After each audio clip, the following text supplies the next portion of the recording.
নমস্কাৰ সকলোলৈকে প্ৰীতি আৰু সম্ভাষণ জনাই মই আজি মোৰ ভিডিঅ'টো আপলোড কৰিবলৈ ওলাইছোঁ। মোৰ লাষ্ট ভিডিঅ'টোত মই ক্লাছ 9ৰ কাৰ্য আৰু শক্তি এই চেপ্টাৰটোৰ পাৰ্ট 1টো আলোচনা কৰিছিলোঁ। এতিয়া আজি মই তাৰ পিছৰ পাৰ্টটো অৰ্থাৎ শক্তি সেই বিষয়ে আলোচনা কৰিবলৈ ওলাইছোঁ। গতিকে ছাত্ৰ ছাত্ৰীসকল তোমালোকৰ সহায় হওক বুলিয়ে মই অলপমান আলোচনা কৰিম আজি শক্তিৰ বিষয়ে। গতিকে মই এতিয়া পোনপটীয়াকৈ চেপ্টাৰটো লৈ আহিছোঁ। গতিকে লাষ্ট ভিডিঅ'টো যদি তোমালোকে ভালকৈ চাইছা, শুনিছা, বুজিছা, তেতিয়াহ'লে নিশ্চয় তোমালোকে বুজি পাইছা কাৰ্য কাক কয়। বিজ্ঞানৰ দৃষ্টিভংগীত কাৰ্যনো কি, কাৰ্য হ'বলৈ কি কি চৰ্ত পূৰণ হ'ব লাগিব। গতিকে এই সকলো কথাখিনি তোমালোকে নিশ্চয় বুজি পাইছা। এতিয়া আহোঁ শক্তিৰ বিষয়ে আমি আলোচনা কৰিবলৈ। এতিয়া আমি সকলোৱে জানো শক্তি আমাক কিয় লাগে। কোনো এটা কাম কৰিবলৈ আমাক শৰীৰত শক্তি লাগে আৰু এই শক্তি আমি ক'ৰ পৰা পাওঁ? শক্তি আমি প্ৰধানকৈ খাদ্যৰ পৰা পাওঁ। খাদ্য নাখালে আমাৰ দেহাটো কেনেকুৱা হৈ যাব? নিশকতীয়া হ'ব, দুৰ্বল হ'ব, নানানটা বেমাৰে আমাৰ দেহত দেখা দিব আৰু তাৰ ফলত আমি কোনো ধৰণৰ কাম কৰিবলৈ সমৰ্থ নহওঁ। সেইকাৰণে আমি শক্তি পাবলৈ হ'লে আমাৰ শৰীৰটো শক্তিশালী কৰি তুলিবলৈ হ'লে আমি নিয়াৰিকৈ সুষম আহাৰ সদায় খাব লাগিব। এতিয়া শক্তিৰ প্ৰধান উৎস কি? শক্তিৰ প্ৰধান উৎস হৈছে সূৰ্য। সূৰ্যৰ পৰা আমি গোটেই পৃথিৱীত যিমান শক্তি আছে সেই সকলোবিলাক শক্তিৰ মূল উৎস হৈছে সূৰ্য। সূৰ্য যদি পৃথিৱীৰ পৰা কেতিয়াবা নোহোৱা হৈ যায় তেতিয়াহ'লে পৃথিৱীখনো সেই মুহূৰ্ততেই নিশ্চিহ্ন হৈ যাব। অৰ্থাৎ সূৰ্যৰ বাহিৰে পৃথিৱীখন থকাটো কল্পনা কৰাটো একেবাৰেই তাৰমানে মূৰ্খামি হ'ব। গতিকে এতিয়া আমি শক্তিৰ কথা ক'বলৈ আহিছোঁ যিহেতু। গতিকে মই এতিয়া অলপ আগতে কৈছোঁ যে কাম এটা কৰিবলৈ, কাৰ্য কৰিবলৈ আমাক শক্তিৰ প্ৰয়োজন। গতিকে সেই কামটো কৰিবলৈ আমাক যিমানখিনি শক্তি লাগিব, কাৰ্য এটা সম্পাদন কৰিবলৈ আমাক যিমানখিনি শক্তি লাগিব, সেই শক্তিখিনি সেই কাম কৰোঁতাজনৰ সামৰ্থ্য। গতিকে ইয়াৰ পৰাই আমি গম পাওঁ যে শক্তিৰ যিটো সূত্ৰ সেইটো আমি যদি ক'বলৈ যাওঁ যে কাম কৰাৰ সামৰ্থ্যকে শক্তি বুলি কোৱা হয়। কাৰ্য কৰাৰ সামৰ্থ্যকে শক্তি বোলে। এইফালৰ পৰা চাবলৈ গ'লে কাৰ্য আৰু শক্তি এই দুয়োটাৰে একক এটাই, অৰ্থাৎ জুল। কাৰ্যৰ একক আমি জানিলোঁ, আগতে আলোচনা কৰিছোঁ। কাৰ্যৰ একক যেনেকৈ জুল, ঠিক তেনেকৈ শক্তিৰ এককো জুল। গতিকে এতিয়া যদি আমি কওঁ যে এক জুল শক্তি কাক বোলে, তেতিয়া আমি কি ক'ব লাগিব যে এক জুল কাৰ্য সম্পাদন কৰিবলৈ আমাক যিমানখিনি শক্তিৰ প্ৰয়োজন হ'ব সেই শক্তিখিনিক কোৱা হ'ব এক জুল শক্তি। এক জুল কাৰ্য সম্পাদন কৰিবলৈ আমাক যিমান শক্তিৰ প্ৰয়োজন হ'ব সেইটোৱে হৈছে এক জুল শক্তিৰ পৰিমাণ। ঠিক তেনেকৈ এক জুল কাৰ্য কাক কয়? এক জুল কাৰ্য কাক কয়? তেতিয়া আমি কি ক'ব লাগিব যে কোনো এটা বস্তুৰ ওপৰত যদি আমি 1 নিউটন বল প্ৰয়োগ কৰোঁ আৰু বস্তুটোৰ বল প্ৰয়োগৰ দিশত যদি সৰণ 1 মিটাৰ হয় তেতিয়াহ'লে সম্পাদিত কাৰ্যৰ পৰিমাণ হ'ব 1 জুল। এইখিনিতে মই এক জুল কাৰ্যৰ কথাও কৈ দিলোঁ তোমালোকক। গতিকে কেতিয়াবা কুৱেশ্যন আহে পৰীক্ষাত 1 জুল শক্তি কাক বোলে বা 1 জুল কাৰ্য কাক বোলে, তেতিয়া এইটো ক'ব লাগিব। এতিয়া আহিলোঁ শক্তিৰ প্ৰকাৰ। শক্তি কিমান প্ৰকাৰৰ আছে? এতিয়া প্ৰথমেই ক'লোঁ যে গোটেই পৃথিৱীৰ শক্তিৰ প্ৰধান উৎস হৈছে আমাৰ সূৰ্য। সূৰ্যৰ পৰাই আমি শক্তিৰ শক্তি পাওঁ। এতিয়া মই এখন চাৰ্টৰ দ্বাৰা তোমালোকক দেখাইছোঁ শক্তিৰ প্ৰকাৰবিলাক। শক্তিৰ প্ৰধান প্ৰকাৰ এইকেইটা। এইটো যান্ত্ৰিক শক্তি। যান্ত্ৰিক শক্তি দুটা ভাগত ভাগ কৰা হৈছে, স্থিতি শক্তি আৰু গতি শক্তি। এটা হৈছে তাপ শক্তি, ৰাসায়নিক শক্তি, বৈদ্যুতিক শক্তি আৰু পোহৰ শক্তি ভালকৈ ক্লিয়াৰ হোৱা নাই আচলতে চাৰ্টখন পৃথিৱীখন থকাটো আমি গম পালোঁ যে শক্তিৰ প্ৰকাৰ কেইবাবিধো শক্তি কেইবা প্ৰকাৰত ভাগ কৰা হৈছে যেনে যান্ত্ৰিক শক্তিক দুটা ভাগত ভাগ কৰা হৈছে স্থিতি শক্তি আৰু গতি শক্তি গতিকে প্ৰথমতে আমি স্থিতি শক্তিনো কি সেই বিষয়ে আলোচনা কৰোঁ স্থিতি শক্তি মানে কি কোনো এটা বস্তু যেতিয়া স্থিৰ অৱস্থাত থাকে সেই বস্তুটোৱে যেতিয়া কাৰ্য কৰিবলৈ ধৰে তেতিয়া সেই কাৰ্য কৰোঁতে যিমানখিনি শক্তিৰ প্ৰয়োজন হয় তেতিয়া সেই শক্তিখিনি মানে সম্পাদিত কাৰ্যলৈ পৰিৱৰ্তন হয় আৰু সেই ৰূপান্তৰিত শক্তিখিনিকে স্থিতি শক্তি বুলি কোৱা হয় অৰ্থাৎ উদাহৰণস্বৰূপে যেতিয়া আমি ধনুকাৰ এযোৰ লৈ পেলাই যেতিয়া আমি কাঁড়পাত মাৰোঁ তেতিয়া কাঁড়পাত মাৰোঁতে যিমানখিনি শক্তি আমাৰ পেশীকোষত থকা যিমানখিনি শক্তি মানে ওলাই যায় সেই শক্তিখিনিকে সেই শক্তিৰ দ্বাৰা যিহেতু কাৰ্যটো সম্পাদিত হ'ল গতিকে সেইখিনি শক্তিয়ে হৈছে সেই মানে কাৰ্যটো সম্পাদন হওঁতে ব্যৱহাৰ হোৱা স্থিতি শক্তিৰ পৰিমাণ গতিকে তেনেকৈ কোনো এটা বস্তু স্থিৰশীল অৱস্থাত থাকিলে তাত নিহিত হৈ থকা শক্তিৰ পৰিমাণেই হৈছে স্থিতি শক্তি তেনেকৈ আমি ক'ব পাৰোঁ এতিয়া স্থিতি শক্তি আমি উলিয়াবলৈ এটা সূত্ৰ ব্যৱহাৰ কৰোঁ তাৰ কাৰণে মই সূত্ৰটো আমি কেনেকৈ প্ৰকাশ কৰিম কেনেকৈ তাৰমানে আমি এইটো বহলাম সেই বিষয়ে মই তোমালোকক কৈ আছোঁ তাৰ আগতে মই কৈ থওঁ যে স্থিতি শক্তিক কেনেকৈ কৰা হয় স্থিতি শক্তিক ইংলিছত কি বুলি কোৱা হয় স্থিতি শক্তিক কোৱা হয় পটেনচিয়েল এনাৰ্জি বুলি কোৱা হয় এতিয়া মই ইয়াত দেখুৱাইছোঁ স্থিতি শক্তি আৰু স্থিতি শক্তিক এইদৰে ই দি পেলাই তলত পি আখৰ দিয়া হয় অৰ্থাৎ পটেনচিয়েল এনাৰ্জি এই ধৰণে সূচোৱা হয় আৰু পটেনচিয়েল এনাৰ্জিৰ ফৰ্মুলাটো হ'ল mgh এই ক্ষেত্ৰত m এ বস্তুটোত নিহিত হৈ থকা ভৰক বুজায় g হ'ল মাধ্যাকৰ্ষণিক ত্বৰণৰ মান আৰু h হ'ল বস্তুটোৰ উচ্চতা অৰ্থাৎ আমি কোনো এটা বস্তু যেতিয়া মাটিৰ পৰা ওপৰলৈ লৈ যাওঁ অলপ উচ্চতালৈ লৈ যাওঁ তেতিয়া কি হয় বস্তুটো কিমানখিনি কাৰ্য সম্পাদন হ'ল সেই ক্ষেত্ৰত আমি স্থিতি শক্তিৰ পৰিমাণটো উলিয়াব পাৰোঁ ইয়াত আমি ধৰি লৈছোঁ বস্তুটোৰ ভৰ m বস্তুটোৰ ওপৰত কিমান বল প্ৰয়োগ কৰা হৈছে প্ৰয়োগ বল f আৰু হৰণ যিহেতু ওপৰলৈ নিয়াৰ ক্ষেত্ৰত উচ্চতা বুজাব সেইকাৰণে মই h ধৰিছোঁ এতিয়া আমি জানো যে সম্পাদিত কাৰ্য কেনেকৈ উলিওৱা হয় সম্পাদিত কাৰ্যৰ সূত্ৰটো হ'ল w f * s টোৱে ডিসপ্লেসমেন্ট বুজায় নাইবা d আমি ক'ব পাৰোঁ d অৰ্থাৎ ডিসটেন্স এতিয়া f ৰ জেগাত আমি গতি চেপ্টাৰটোতে পাইছোঁ f = ma সেইটো নিউটনৰ সেকেন্ড ল অনুসৰি f = ma গতিকে f ৰ জেগাত আমি ma পাতিব পাৰোঁ m * a ইয়াত m টো হৈছে বস্তুটোৰ ভৰ আৰু a টো হৈছে ত্বৰণ আৰু ইনটু কি হ'ব s বা d ৰ জেগাত আমি h পাতিব পাৰোঁ যেহেতু ইয়াত হাইট অৰ্থাৎ উচ্চতা বুজাইছে আৰু ma এই ক্ষেত্ৰত যেহেতু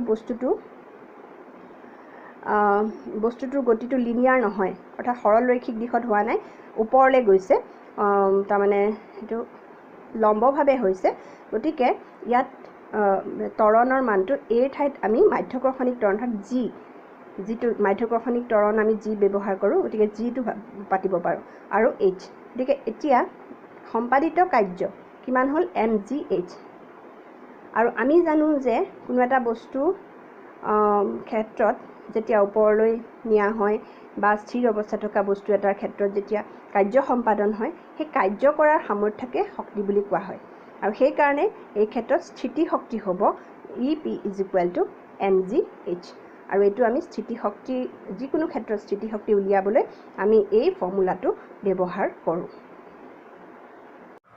এবাৰ আমি আহিছোঁ গতি শক্তিলৈ গতি শক্তিনো কি আৰু ইয়াক কেনেকৈ আমি উলিয়াব পাৰোঁ গতি শক্তি বুলি ক'লে আমি ইংলিছত কওঁ কাইনেটিক এনাৰ্জি আৰু ইয়াক ই আৰু কে তলত কে দি পেলাই তেনেকৈ দেখুওৱা হয় এতিয়া গতি শক্তি হৈছে কোনো এটা গতিশীল বস্তুৱে যেতিয়া কাৰ্য সম্পাদন কৰে যিমানখিনি শক্তি মানে প্ৰয়োজন হয় সেইটোৱে হৈছে সেই বস্তুটোত নিহিত হৈ থকা গতিশক্তিৰ পৰিমাণ।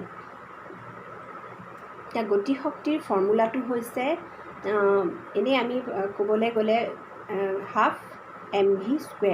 হাফ mv² হৈছে গতিশক্তি উলিওৱা ফৰ্মুলা। আৰু এতিয়া মই কেনেকৈ হাফ mv²টো গতিশক্তি হিচাপে নিৰ্ণয় কৰা হয়, গতিশক্তিৰ ফৰ্মুলা হিচাপে নিৰ্ণয় কৰা হৈছে সেই বিষয়ে তোমালোকক ভালকৈ বুজাই দিম। এয়া মই লিখি দিছোঁ। চ' কাইনেটিক এনাৰ্জি আৰু ইয়াক EK এনেকৈ বুজোৱা হয়। এতিয়া আমি ধৰি লৈছোঁ কোনো এটা বস্তুৰ ভৰ m, তাৰ ওপৰত বল প্ৰয়োগ কৰা হৈছে F, আৰু বল প্ৰয়োগ কৰাৰ ফলত বস্তুটোৰ প্ৰথম অৱস্থাত বস্তুটো স্থিতিশীল অৱস্থাত আছিলে, কিন্তু আমি ধৰি লৈছোঁ বস্তুটোৰ বেগ প্ৰাৰম্ভিক বেগ u বুলি ধৰিছোঁ, আৰু যেতিয়া বল প্ৰয়োগ কৰা হ'ল তেতিয়া তাৰ বেগৰ পৰিৱৰ্তন হৈ অন্তিম বেগ হ'ল v। হৰণ এই ক্ষেত্ৰত মই s ধৰিছোঁ, আৰু ইয়াত যিখিনি সময় হ'ল সময়খিনি হ'ল t, মই এইটো লিখা নহ'লে। এতিয়া আমি জানো, আমি আগতে এটা ফৰ্মুলা পাইছোঁ গতি চেপ্টাৰটোত, v² = u² + twice as, আৰু এই ক্ষেত্ৰত v²ৰ vটোৱে বুজাইছে অন্তিম বেগ, uটোৱে বুজাইছে প্ৰাৰম্ভিক বেগ, আৰু twice asৰ a হৈছে ত্বৰণ আৰু s হৈছে হৰণ। এতিয়া আমি এইখিনিতো সকলোৱে জানে কেনেকৈ মই এছৰ ভেলুটো ওলাইছোঁ।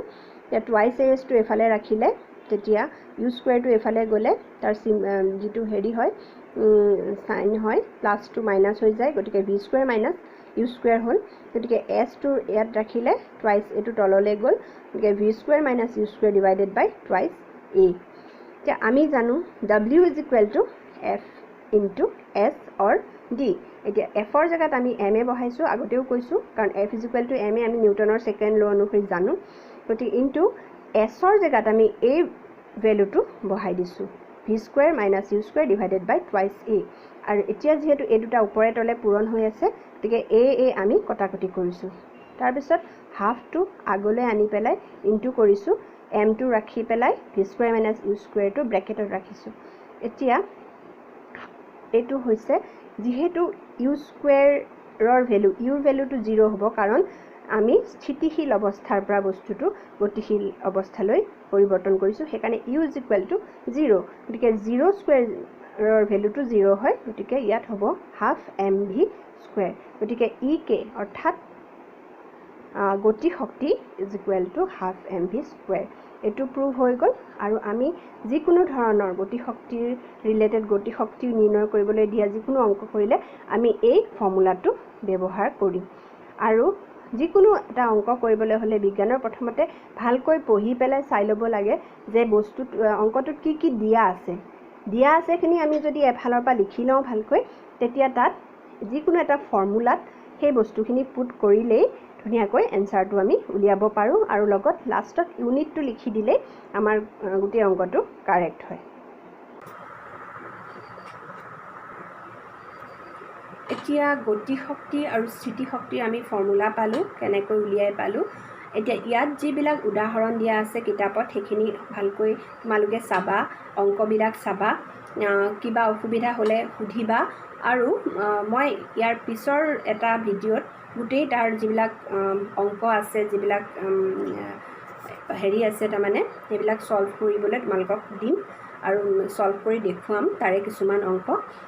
এতিয়া মই আহিছোঁ তাৰ পিছৰ পাৰ্টটোলৈ, অৰ্থাৎ শক্তিৰ ৰক্ষণশীলতাৰ সূত্ৰ। সেইটো শক্তিৰ ৰক্ষণশীলতাৰ সূত্ৰ বা শক্তিৰ যিটো আছিলে সংৰক্ষণৰ সূত্ৰ, তাক শক্তিৰ ৰক্ষণশীলতাৰ সূত্ৰ বা সংৰক্ষণ সূত্ৰ বুলি কিয় কোৱা হয়? কাৰণ আমি আগতে কৈছোঁ যে শক্তি কেতিয়াও সৃষ্টি বা ধ্বংস কৰিব নোৱাৰি। আমি যিমানেই চেষ্টা নকৰোঁ কেলে শক্তিক আমি সৃষ্টি কৰিব নোৱাৰোঁ বা ধ্বংসও কৰিব নোৱাৰোঁ। কিন্তু শক্তি কি হয়? এটা শক্তিৰ পৰা আন এটা শক্তিলৈ শক্তিৰ ৰূপান্তৰ ঘটে। উদাহৰণস্বৰূপে আমি আমাৰ শক্তিৰ প্ৰধান উৎস হৈছে সূৰ্য, আৰু সূৰ্যৰ পৰা আমি তাপ পাওঁ, পোহৰ পাওঁ, তাপ শক্তি, পোহৰ শক্তি। সেইবিলাক শক্তিৰ পৰা আমি ৰূপান্তৰ ঘটাই পেলাই বৈদ্যুতিক শক্তি পাইছোঁ, যান্ত্ৰিক শক্তি পাইছোঁ। তেনেকৈ আমি শক্তিৰ ৰূপান্তৰ ঘটাই পেলাই বিভিন্ন ধৰণৰ শক্তি পাওঁ। যেনেকৈ এতিয়া আমি ৰাতি লাইট জ্বলাওঁ, বৈদ্যুতিক শক্তিৰ পৰা পোহৰ শক্তি পাওঁ, পোহৰ শক্তি। তাৰপিছত শব্দলৈও আমি ৰূপান্তৰ কৰোঁ।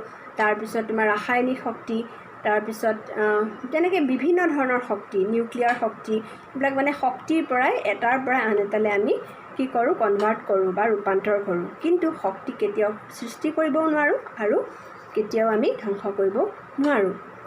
এতিয়া শক্তিৰ ৰক্ষণশীলতাৰ সূত্ৰ বা ভৰবেগৰ আৰু এটা আছে, ভৰবেগৰ সংৰক্ষণৰ সূত্ৰ। সেইটো হ'ল কি, ভৰবেগৰ সংৰক্ষণ সূত্ৰ কি, যেতিয়া কোনো দুটা বস্তু সংঘাতলৈ আহে তেতিয়া সেই বস্তু দুটাৰ মাজৰ যি ভৰবেগ সেয়া তাৰমানে সংঘাতৰ আগৰ মুঠ ভৰবেগ আৰু সংঘাতৰ পিছৰ মুঠ ভৰবেগৰ পৰিমাণ সদায় সমান থাকে। তাত তাৰমানে বঢ়া দুটা কেতিয়াও নহয়, হ্ৰাসো নহয় বা বৃদ্ধিও নহয়, আৰু সেইটোকে কয় ভৰবেগৰ সংৰক্ষণ সূত্ৰ। এইবাৰ আহিছোঁ আন এটা পইণ্ট, সেইটো হৈছে ক্ষমতা। ক্ষমতা কাক বোলে? ক্ষমতা, পাৱাৰ, সেইটো আচলতে কি? যিটো আমাৰ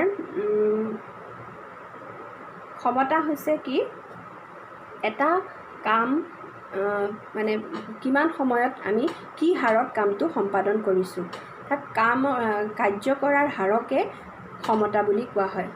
অৰ্থাৎ 5 মিনিটত আমি কিমান কাৰ্য সম্পাদন কৰিলোঁ। যদি 5 মিনিটত আমি 10 জুল কাৰ্য সম্পাদন কৰোঁ, তেতিয়া বস্তুটোৰ ক্ষমতা কিমান হ'ব? ঠিক তেনেকৈ আমি মানে গোটেই বস্তুবিলাক ক্ষমতা তেনেকৈ উলিওৱা হয়। আৰু ক্ষমতাক আমি ইংলিছত পাৱাৰ বুলি কওঁ যিহেতু, সেইকাৰণে পি আখৰেৰে আমি ক্ষমতাক সূচাওঁ। আৰু পি উলিওৱাৰ এটা ফৰ্মুলা আছে, অৰ্থাৎ ক্ষমতা উলিওৱাৰ ফৰ্মুলাটো হ'ল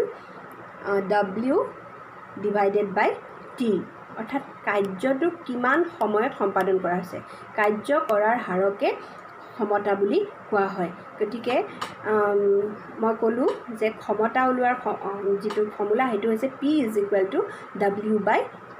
অৰ্থাৎ ক্ষমতা সম্পাদিত কাৰ্য ডিভাইডেড বাই সময়। যিখিনি সময় প্ৰয়োজন হ'ল সেই সময়েৰে আমি যদি হৰণ কৰোঁ তেতিয়া ক্ষমতাৰ মানটো আমি পাওঁ।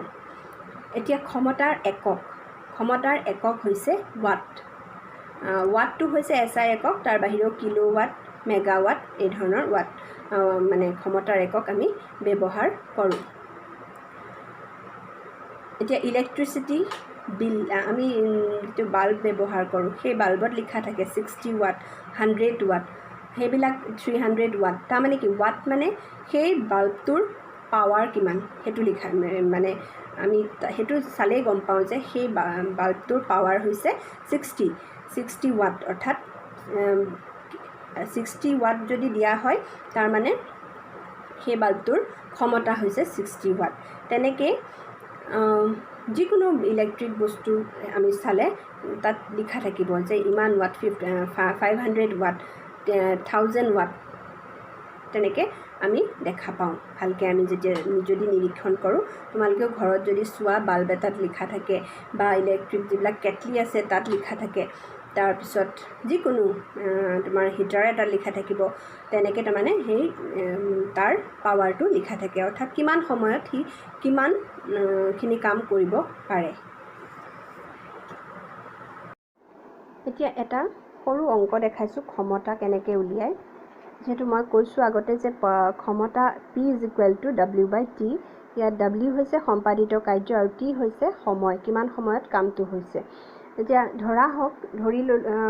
ধৰি ল'লোঁ কোনো এটা বস্তুৱে, কোনো এটা ইলেক্ট্ৰিক হিটাৰেই বা কোনো এটা মানে বস্তুৱে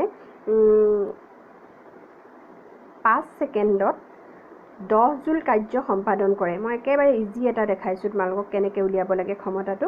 গতিকে সম্পাদিত কাৰ্যৰ পৰিমাণ লিখি ল'লোঁ, W=10 জুল, আৰু সময় কিমান সময়ত সেই কামটো কৰে, T=5 ছেকেণ্ড।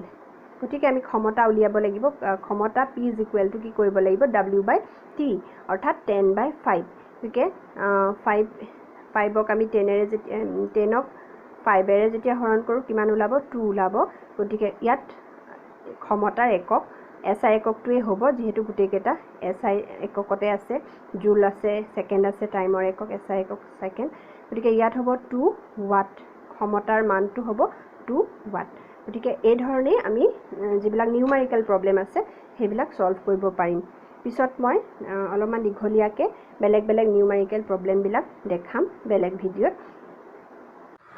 গতিকে কাৰ্য আৰু শক্তি এই চেপ্টাৰটোৰ এতিয়া আমি শেষলৈ আহি শেষ ভাগত উপনীত হৈছোঁ গতিকে কাৰ্য কাক বোলে কাৰ্যৰ একক কি কাৰ্য কেনেধৰণে আমি কাৰ্যৰ সম্পাদিত কাৰ্যৰ মান কেনেকৈ উলিয়াওঁ এই গোটেইখিনি বস্তু তোমালোকে আগৰ চেপ্টাৰত আগৰ যিটো ভিডিঅ' তাত পালা এইবাৰ আহিলে আমাৰ এইটো ভিডিঅ'ত শক্তিৰ বিষয়ে আমি গোটেইখিনি কথা ক'লোঁ যান্ত্ৰিক শক্তি কি যান্ত্ৰিক শক্তিৰ ভাগ কি স্থিতি শক্তি কেনেকৈ উলিওৱা হয় স্থিতি শক্তিনো কি গতি শক্তি কাক কয় গতি শক্তি কেনেকৈ নিৰ্ধাৰণ কৰিব পাৰি গতি শক্তি কেনেকৈ উলিয়াব পাৰি সেই বিষয়ে আমি ক'লোঁ শক্তিৰ ৰক্ষণশীলতাৰ সূত্ৰ বা শক্তিৰ সংৰক্ষণ সূত্ৰটো ক'লোঁ শক্তিৰ উৎস কি শক্তি কেনেকৈ এটা শক্তিৰ পৰা আন এটা শক্তিলৈ ৰূপান্তৰিত হয় সেই বিষয়ে ক'লোঁ সৰু দুই এটা মই নিউমাৰিকেল প্ৰবলেম তোমালোকক দেখালোঁ কিন্তু পিছত মই লাগিলে আকৌ নতুনকৈ এটা ভিডিঅ' বনাই পেলাই অকল নিউমাৰিকেল